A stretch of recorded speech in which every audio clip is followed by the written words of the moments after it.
A suicide terror attack was conducted by a Pakistan-based terrorist organization, the Jaish-e-Mohammed, leading to the martyrdom of 40 brave Jawans of the CRPF.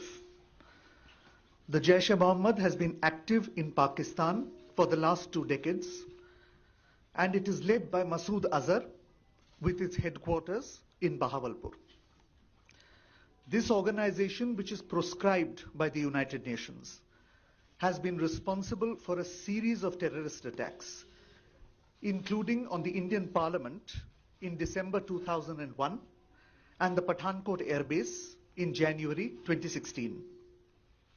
Information regarding the location of training camps in Pakistan and in Pakistan-occupied Jammu and Kashmir has been provided to Pakistan from time to time. Pakistan, however, denies their existence.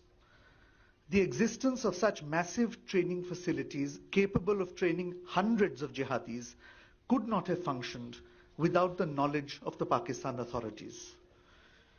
India has been repeatedly urging Pakistan to take action against the Jaish-e-Mohammed to prevent jihadis from being trained and armed inside Pakistan. Pakistan has taken no concrete action to dismantle the infrastructure of terrorism on its soil.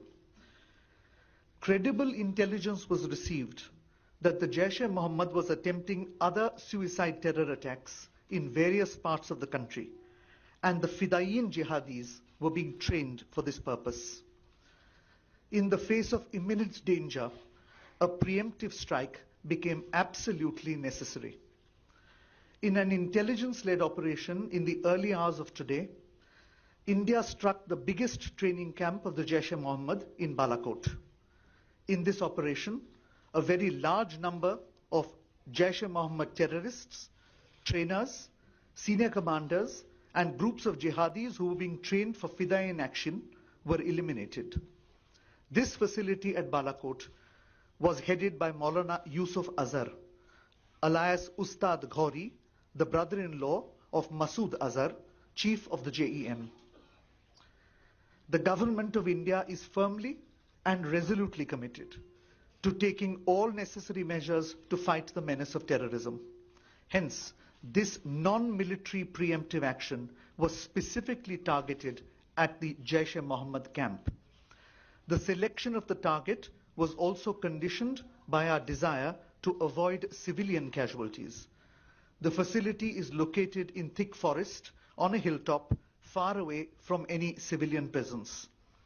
As the strike has taken place only a short while ago, we are awaiting further details. The government of Pakistan had made a solemn commitment in January 2004 not to allow its soil or territory under its control to be used for terrorism against India. We expect that Pakistan lives up to its public commitment and takes follow-up action to dismantle all JEM and other camps and hold